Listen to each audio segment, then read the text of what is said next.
Ahoy there, and welcome back to DohMance Dawn, your only podcast for covering The Simpsons and One Piece. I'm Luke, he, him, sometimes they, them, and I'm joined by my lovely and wonderful co-host, Janine. Hello, my name is Janine Juliet. My pronouns are she, they, and I don't have a third thing to say because, Luke, we have a guest today, don't we? Yes, we do.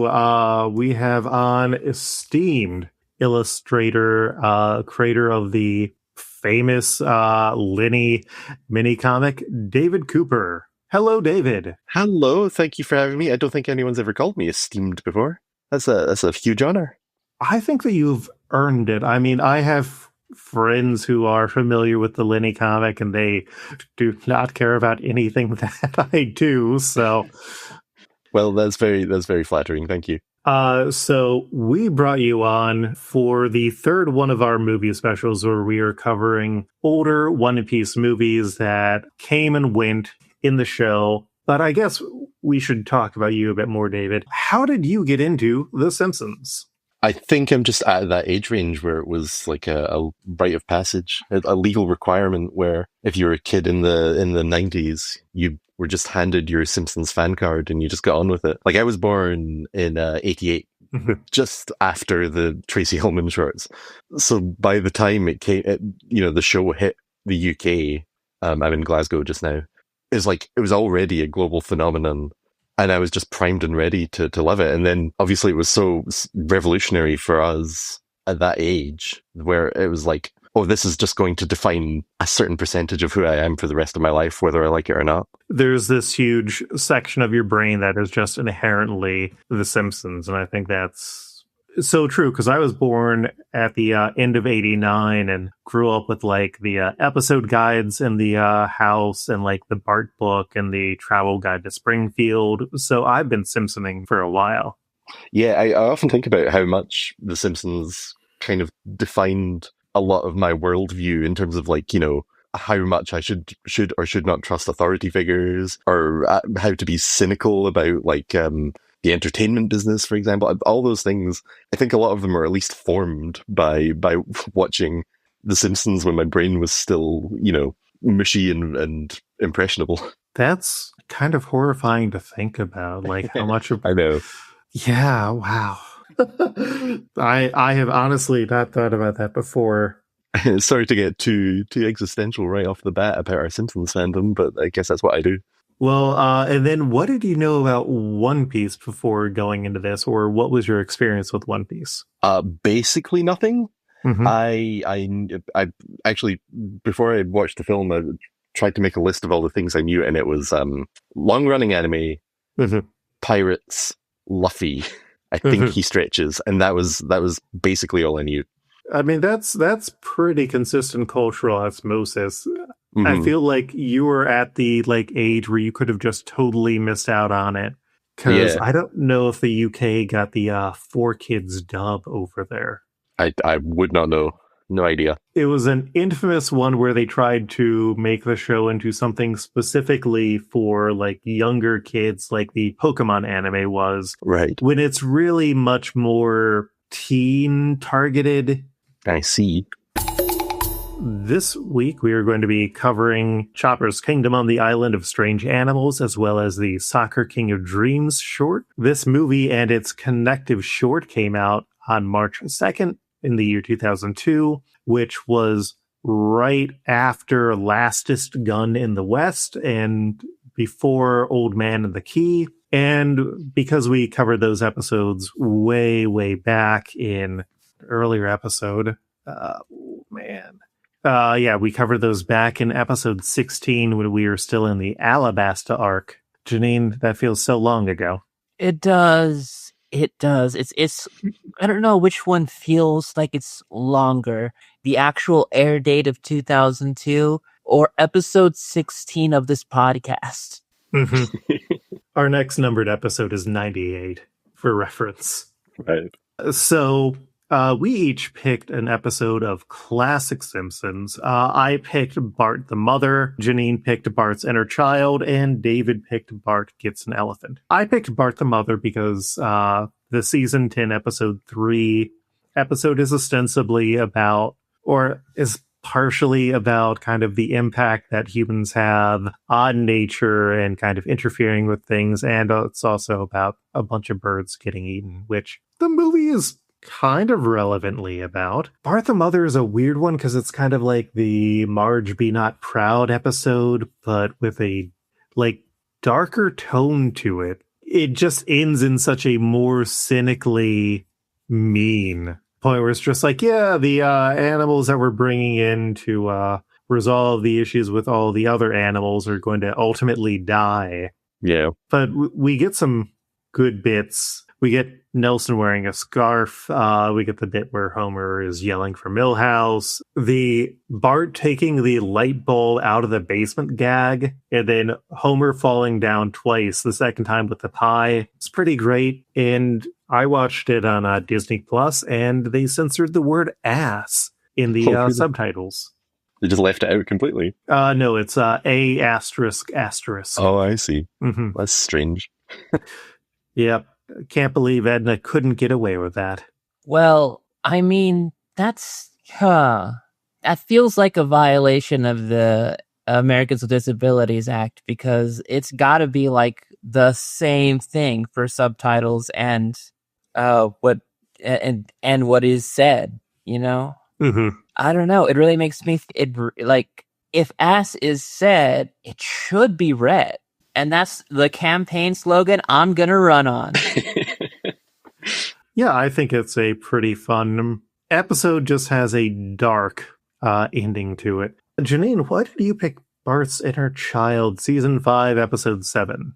I thought that Bart being looked to as this sort of like, I don't know, example everybody should follow upon, having this larger set of importance when he just wants to be a kid, kind of felt similar to Chopper being thrust with being the fucking king of all animals, when really Chopper just kind of wants to be a pirate doctor kid in that order. Yeah, they both kind of just stumble into these roles, don't they?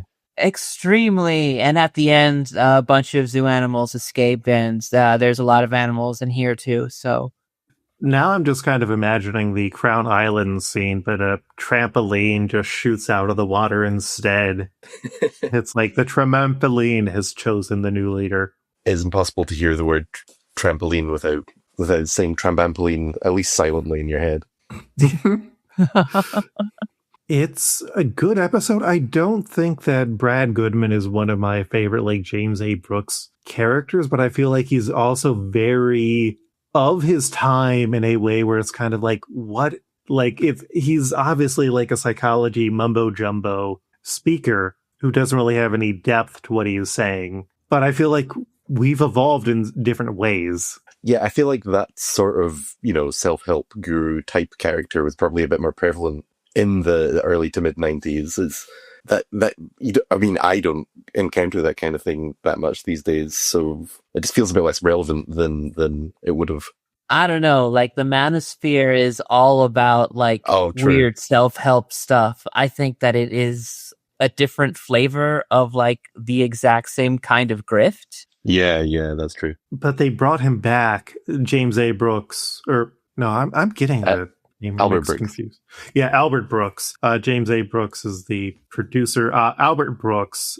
They brought him back in the last season to do a like being comfortable in your masculinity type speaker, but it is even less clear than Brad Goodman necessarily is on whether it's good or bad, and it's just a mess of an episode. We also get James Brown in this episode, and I love James Brown. Yeah, I'd forgotten that part. He basically only does like, a little bit of singing and then like one line, maybe two. Mm-hmm. It's strange. You would have thought you get a big name like him, you'd use him a bit more. I feel like it was one of those things where he was kind of like he's a classic musician. They probably just used a pre-recorded version of the song. And then it's just like, hey, do you want to record a line or two? He was like, yeah. He's a super freak. David, why did you pick Bart Gets an Elephant Season 5, Episode 17? Well, mainly because it's about sort of saving the animals and whatnot. It's got a conservation message in it, and also it was a good excuse to rewatch what I think is commonly regarded as one of the all-time greats. Yeah, It's got tons of, like, I got some notes here, and it's just got so many good gags that you wouldn't necessarily even associate with this episode. Like, right at the start when Homer says, "Push her down, son," that's so weird and just etched into my brain with that line reading. It's so funny. And the Bill and Marty KBBL stuff is fantastic. I love how they make the joke about the machine being on top of politics, and then this also has the undying Stampy walking through the Republican and the Democratic headquarters. Yeah. And it's just like, God, it's still so relevant.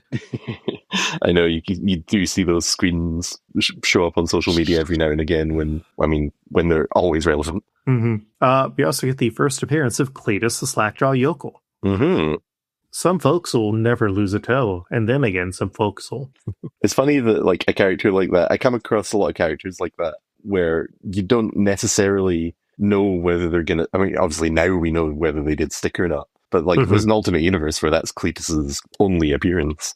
Yeah, it's one of those things where it feels like the producers have to specifically be like, oh yeah, we want to see this character back, or we have an idea. And now, weirdly, Cletus is a lot more powered or relevant because of stories with his kids, or at least where we're covering in the show currently. And then I think like 10 years later, it's not Cletus just pops in if they have a joke again. His children are back to being numerous and indistinguishable. Janine, any other comments on these episodes?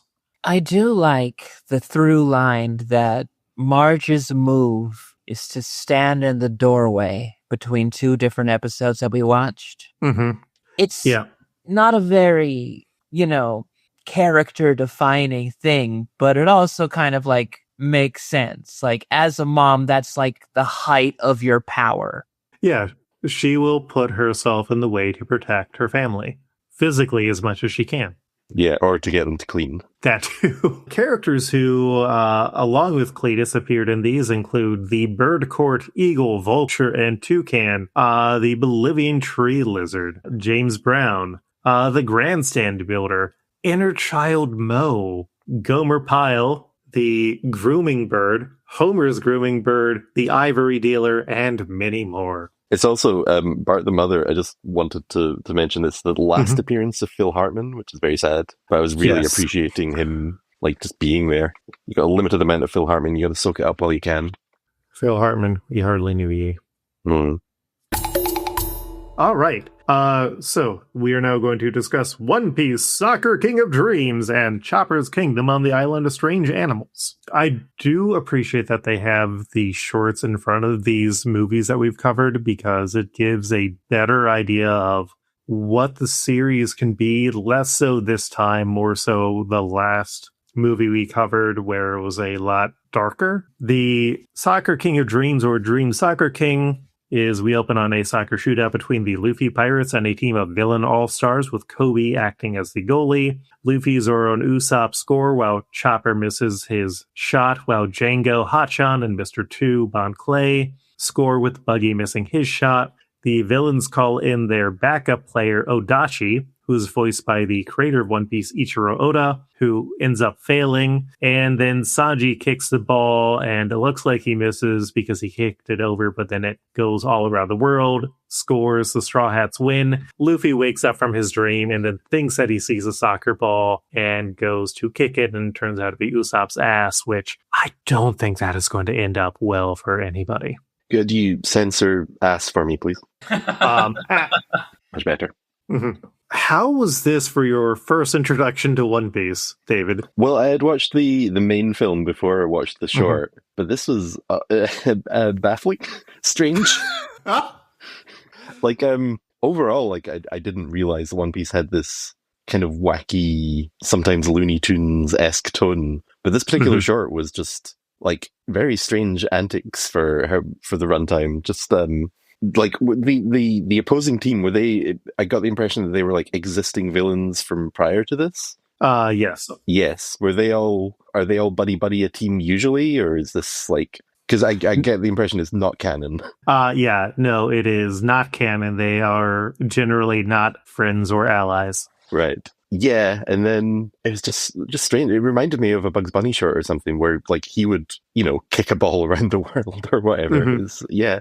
Yeah. Very strange to me. I don't know. Is it very strange to you? Is this typical or is this a departure? Oh no, that this is rather silly even for this anime. Mhm. And I gotta say that it also is very fast paced. It wants to get through a lot. And Mhm. it got to a point where like I had to kind of like watch it again because like I felt like I really didn't get anything from it, Mhm. Just trying to visualize it. It was just flashes of soccer balls being kicked. Yeah. I would say that the going baseball one that we had with the last movie was maybe a bit more effective, which is also kind of weird because this one had the full voice cast showing up, and that one was two guys just doing the voices for all of the characters. But also we have less of a incredibly dark movie to get through this time, so that works. The main movie starts with the Straw Hats finding their way to Crown Island to go after some treasure that they heard about, and Chopper is new to their crew, and he is kind of a coward, and the crew is picking on him for that. Their ship, the Going Merry, gets blasted up into the air by geysers that make the shape of a crown around the island, but in the chaos, Chopper is knocked off, along with the pirate flag. The rest of the Straw Hats land on the island where they find a bunch of weird animals, including a bald parrot that can speak to humans, and it's weird that they didn't give the bald parrot a name. Yeah. It's also just sad that he is bald.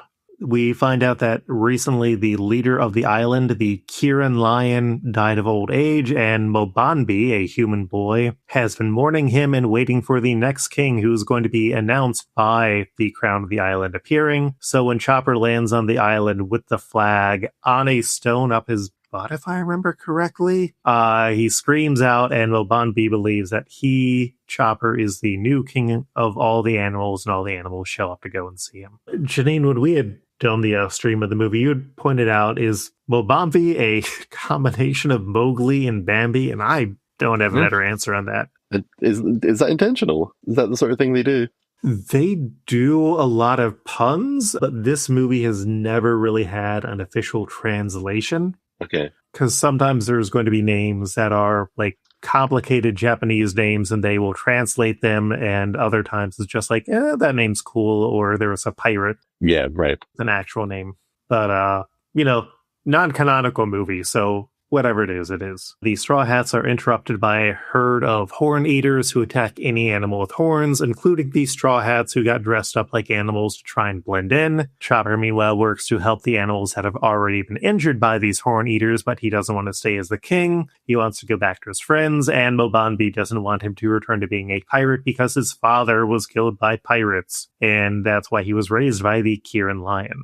The rest of the crew find Count Battler, aided by President Snake and General Hot Dog, all just perfect names. And Count Battler is trying to eat the legendary horns that will grant him great power. He reveals that he has a magic violin that he used to control the horn eaters who he brought to the island, and it turns out to also control Luffy, and so the Straw Hats end up getting chased off, and that's when they see the animals who were dehorned. It doesn't really make it clear if they died because they lost their horns, or if they died from being tossed into the river and falling down a waterfall, or that they're just fine or whatever. A lot of questions that I wish I was not fascinated with. Yeah, I kind of assumed they'd all died, but I guess, there's no confirmation. They don't really get into that.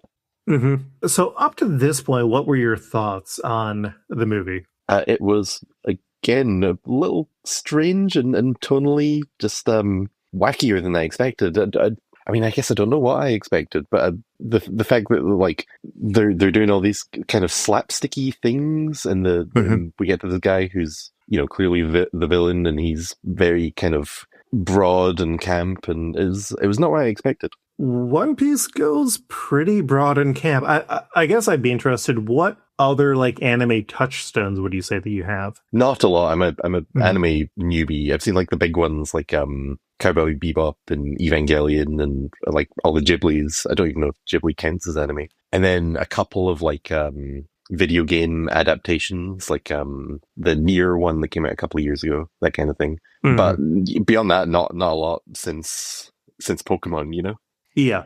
Janine, any comments on the movie so far? Not really. I mean, it kind of, at this point of One Piece, even thinking of like where we were in Alabasta, Mm-hmm. I would have just had enough suspension of disbelief to just be like, okay, so this is what this island's all about.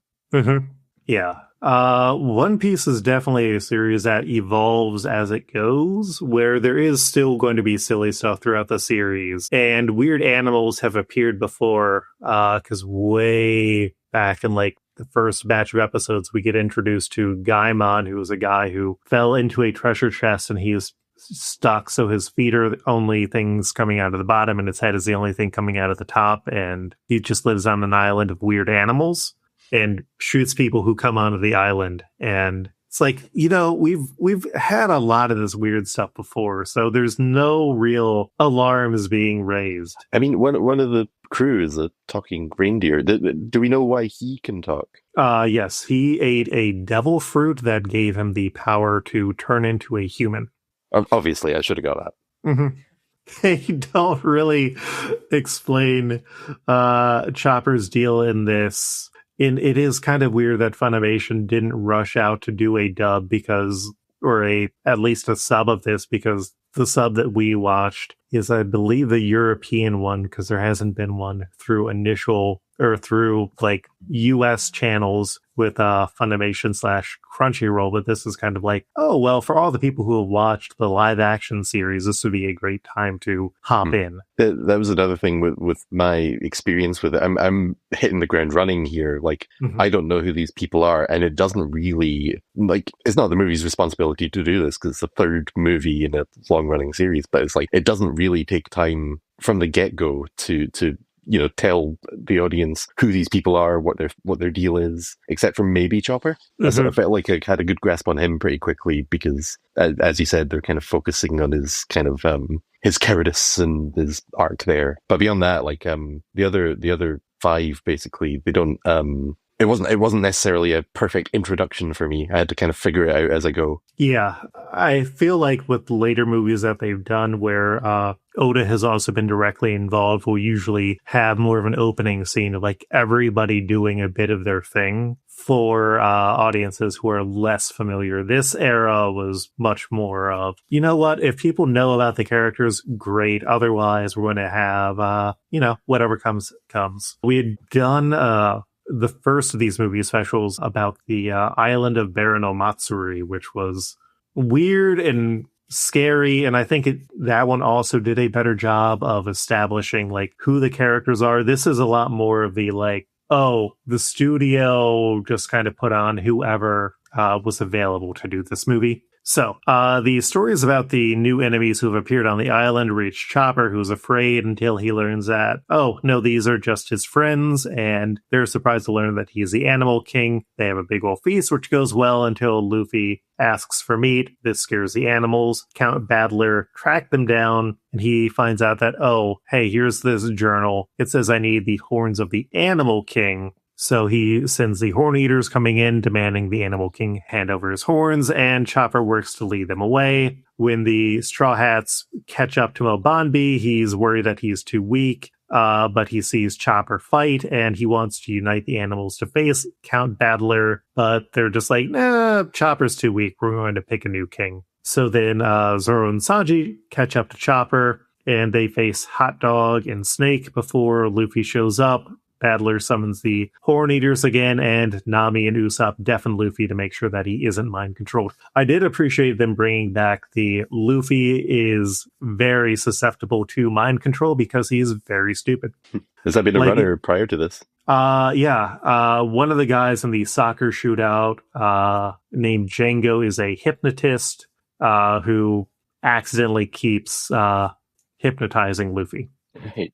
you need to have like a good reason that your character who is going to win the episode does not just immediately knock out the bad guy. So Bobanbi goes to get the horns of the Kirin lion to protect Chopper, and he's warned that this is disrespectful to the animal traditions. He doesn't really give a shit because, you know, Chopper is trying to do his best. Usopp and Nami end up trapping the Horn Eaters, but this ends up putting Chopper into the path of Battler, and that's when Melbanbi shows up with the golden horns. He tries to destroy them, almost falls into the lava with Chopper. Luffy saves them. Battler eats the horns and turns into a giant horned monster. Meanwhile, we go to the side fights where Sanji fights Snake, who has a sword, and despite initially being taken by surprise, Sanji is able to defeat him using kicks, while Zoro is captured in chains by Hot Dog, who keeps kicking him, but Zoro uses Hot Dog's kicks to break the chains and then defeats Hot Dog with his sword. It's a nice variation, because now most of these movies, it's Zoro fights the guy who has swords, and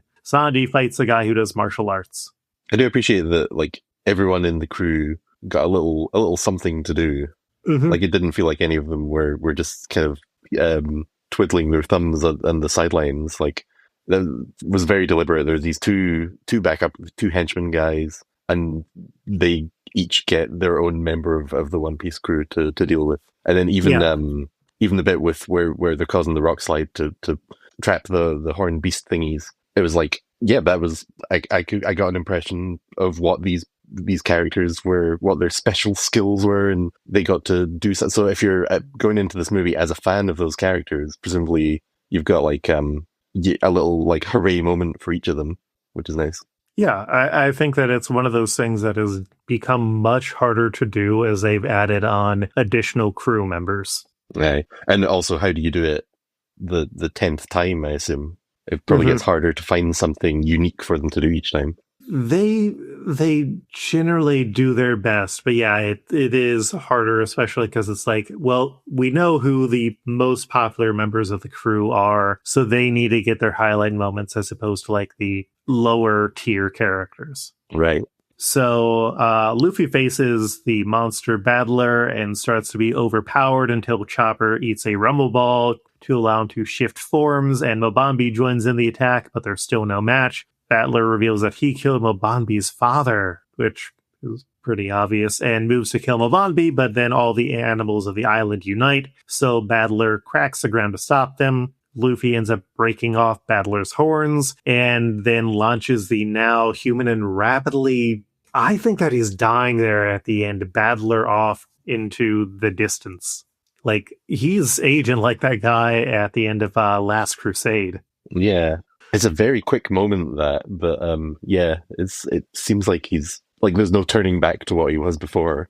It's just like, he's done now. He's dead. And then Mobambi apologizes for taking the horns, but the animals decide that he should be the new king, and Crown Island erupts again. Chopper and Mobambi say their goodbyes, and the Straw Hats sail off. The end! The end. So, we now have 8 characters to figure out what Simpsons characters they should be. Any other comments on the movie before we go? I hate that guy's fucking axe. The tambourine axe. Uh-huh. It looks ugly. It looks dumb, and I don't like it.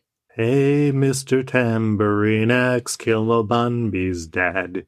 I mean, that's how you know that he's evil. He's using music for evil purposes.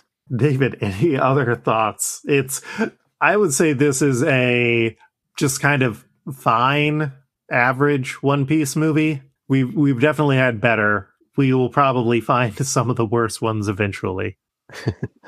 I was hanging on for dear life for the whole thing, I think. I was trying to get a grasp of what it was tonally. And while obviously also trying to figure out the rules of the world, like what all these characters are, like I still processing it. I watched it like 2 weeks ago. I watched it again today. I still don't know what I think, to be honest. I had a friend who watched the Chainsaw Man Reze arc movie, and she had similar thoughts where it's just like it is so overwhelming, but that I think is a much different scale than this One Piece movie. Every year, my wife and I will throughout December we'll just watch some Christmas stuff from some movies and some TV shows from stuff we've like never watched before.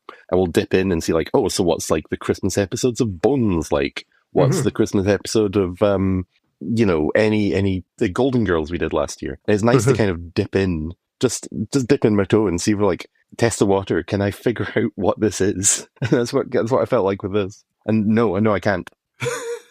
I mean, there is a Christmas episode of One Piece which is very confusing because it is an alternate universe set in feudal Japan, and it does not make sense for so many reasons. Well, I'll stick it on the list for this year then. All right.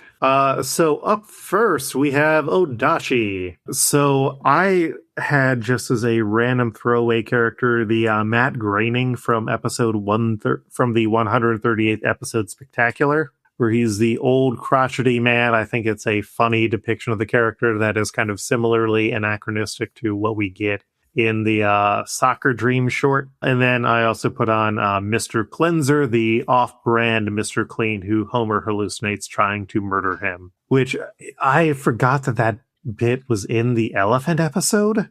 Yeah. Because it's such a weird lead-in. So nothing to do with the rest of the episode, yeah. Janine, who did you have?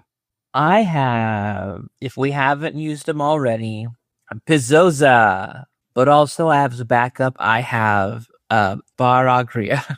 Oh, okay. I was trying to figure out what you meant by Pizzoza, and I was like, did you forget the name of Mendoza? And it's like, no, Janine wouldn't do that. Pizzoza and Baragria. Yes. All right. And David, who did you have? At the start of the Cartridge family, the family, the Simpson family, go to a soccer match. And Kent Brockman's the commentator, and he's like very kind of underwhelmed by the match that he's seeing. And then it cuts across to another commentator who's very enthusiastic about the match he's watching. That guy. The soccer commentator. Yeah, that is a pretty solid one. And you just had that one suggestion? Yes. Cool. Yeah, I could kind of go with the soccer commentator if you're down with that, Janine. Oh, yeah, definitely. I love the bit too. Good callback. All right, now it's our 900th character pick, which is Mobambi. Janine, who do you have for Mobambi? I had Report Card. From the Super Friends? Yes, the very one. I am pulling it up because I forget which one is Report Card. Okay, he's the one with the tie. Right, yes. David, who did you have? Well, I put Millhouse, but I assume you've already got a Millhouse somewhere. So is there like a Millhouse variant that would fit? There are probably, because this would have been after the Lord of the Flies episode. But I don't think Das Bus. I don't think Millhouse necessarily. Yeah, no, Millhouse just gets roughed up. He doesn't go and do face paint like all the other kids do. Yeah.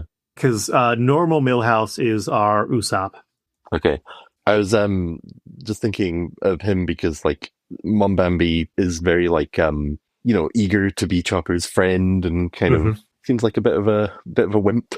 It said Millhouse to me, but I can't think of any specific Millhouse that would just teeter it over the edge. Could I toss a suggestion kind of building off of that? For in that episode, you do get Ralph Wiggum dressed up as the Catman from The Simpsons. Or from Kiss. Oh, right. Yeah. Peter Criss. Yeah, Peter Criss. I was trying to think of that. Yeah. My suggestions were Rodrigo style. I had Cowboy Bart. But then I also had Inner Child Mo. Just, speak with your accent.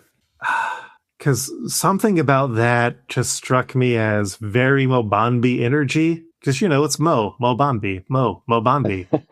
That I'm in for that now, just for the pun. Yeah, I'm in for Mobambi. Wonderful. Happy 900th character pick everybody. Up next, we have Karasuke, who is Mobanbi's only living friend, who is a bird that has glasses and kind of cool hair, but mainly just is there to be a sounding board for Mobanbi.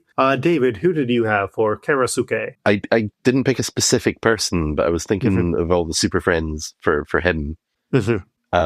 Just again because he's like a bit of a nerd, bit of a following around Mombambi and all that. I don't remember all the individual super friends, but if you have any suggestions for which one, that'd be great. I mean, there's database, ham, cosine, email, report card, Cosmos, and Lisa. Though Cosmos is just part, so yeah. See, I don't remember them individually. Let's see if I can pull them up here. I feel like database is the one that people look up. He's the most memorable one, I find. Yeah, I mean, no one's out there trying to buy a action figure of email. Which one's email? I mean, I could see this. I could see email as this guy. What's his name? Karasuke. Mm-hmm. Well, yeah, officially putting an email into the ring. My Rodrigo pick was the ostrich from the Elastus Gun in the West, which is a living animal in the otherwise taxidermied yard. And then I also had the bird court toucan, because you at least get some of the color there. You get the fact that I think that Kurasuke is supposed to be old. Again, they do not really define a lot of the things that are going on. Janine, who do you have? I have the woman in the Woody Woodpecker mascot suit that Lenny is dating. Which one? What episode is that in? God, I forgot to write that one down. Okay. Fairgrounds. That was in Homer Simpson, This Is Your Wife, which was after the movie came out, Janine. Ah, playing by those rules then. Mm-hmm. Okay. So then we have between Bird Court Toucan, Ostrich, and Email. I'd push for Bird Court Toucan as a bird. I mean, it's your project. You do what you want. But I had him down for a later character. I had him down for Kieran Lyon. Interesting. Well, I didn't have him specifically, but I did have the Bird Tribunal, just any of them. So if you want to make one of the other Bird Tribunal people birds my pick for that, then that's great. Janine, where do you stand? I'm good with that. I'm actually good with like using like the full Bird Tribunal for like the next few. That would make the job easier if we just make Bird Tribunal for the rest of them. Call it a day.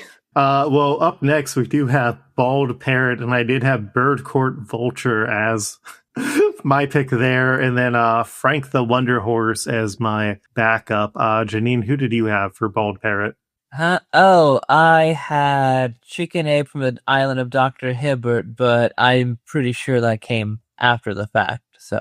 That was November 3rd, 2002, and the movie was March 2002, so close.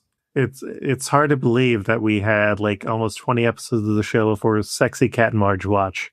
Which is the reason why Luke had made that button. And now it just comes in every time I need to lead to something being potentially important. You'll be like, oh, hey, yeah, no, it's a blank watch. This character will become important in like 400 episodes of One Piece. David, who did you have for Bald Parrot? Because he's sort of presented as a voice of reason, kind of, someone not necessarily down with any of the nonsense, I went with Superintendent Chalmers. But again, I don't know if that's too big a character to use on the bald parrot who doesn't even have a name. Probably a bit too much of a kill. Right. We can put Superintendent Chalmers in the Ooter pile. Yeah, we will figure out Chalmers at some point. Do we just want to go with Bird Court Vulture then to keep it simple? Sure. All right. Up next is Kieran Lyon. I forgot that he had wings, but yeah, I guess he does have wings. David, who do you have for Kieran Lyon? Well, there's not much to Kieran Lyons, so I just said animal authority figure, Bird Tribunal.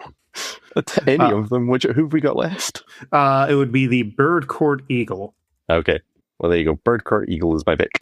All right. I had on the Terrapin Wax Terrapin, and then I had the White Dog from Last Gun in the West. Janine, how about you? Oh, I had Krusty Lion also from Island of Dr. Hibbert, but I'm really going to push to Bird Tribunal Eagle. All so we right. could have the 3 highest figures in bird law. We do love some bird law here on DohMance Dawn. All right. And what's this? For Count Badler, we got in a fan suggestion from King Atticus, who suggested either the Joker from the episode Old Money or Count Fudgula. David, who do you have for Count Badler? The ivory dealer from Bart Gets an Elephant. Hell yeah. Should be pretty obvious. Or Cecil Terwilliger, just because there's a bit of flamboyance to him, even though he's a bit of a buffoon. But honestly, my main pick's the ivory dealer.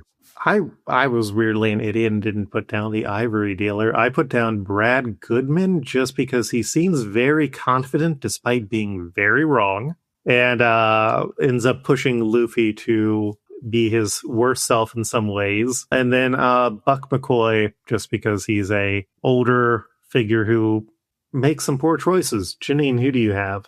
I had Homer dressed as Krusty. I think we've used Homer Krusty. Mr. Black, Camp Krusty Nurse, Killer Krusty Doll, Crudler, Krusty Burglar, Brittany. No, we have not. We did finally use actual Krusty the Clown on the show. But, which is not why I'm Homer a little Krusty. bit like, okay, starting to use the different Krusty variants. I'm really sold on Ivory Dealer. I can do Ivory Dealer. Like that guy is also about tusks. Yeah. You know? Tusks, It's pretty horns. much the only thing we know about him. He likes tusks. Yeah. He collects them. And he has an axe that Janine hates. And then we have General Hot Dog. I had on a Prospector from Lastest Gun in the West, and then Sergeant Carter to go with my pick of President Hebe/Snake of Pile. Janine, who do you have for General Hot Dog? The dog on the label of Red Tick Beer needs more dog. And David, how about you? Shirtless groundskeeper Willie from Sweet Seymour Skinner's Bad Ass song. When he has to go in after the dog. Yeah, greased up. Mm-hmm. I don't think hot dogs particularly... Well, I suppose hot dogs are usually quite greasy, so, you know. I feel like it depends on how you're getting them prepared. Who do y'all have for President Snake? Because I think like that may also be relevant. My other pick for Snake was McTrigger. Again, Lastest Gun in the West. Janine, how about you? Who did he have for Snake? Whacking Day Homer. When he's shirtless and in black pants and doing martial arts moves with a nightstick. Okay. We had a larger discussion on him back in, I think, one of the episodes that Kaylee was on. Because I specifically remember her talking about that, or I may be thinking of I Am Evil Homer from that episode. David, how about you? Because this guy was very overly confident and a bit of a buffoon, I went with Duffman or Jacques. All right. Do people have a particular set of them that they are looking to fight for? I like Carter and Pyle just because you get the combo of them. You get sort of the visual similarities.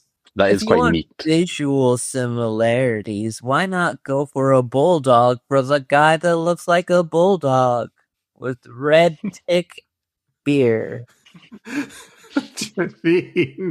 Bold of you to assume there won't be a talking bulldog.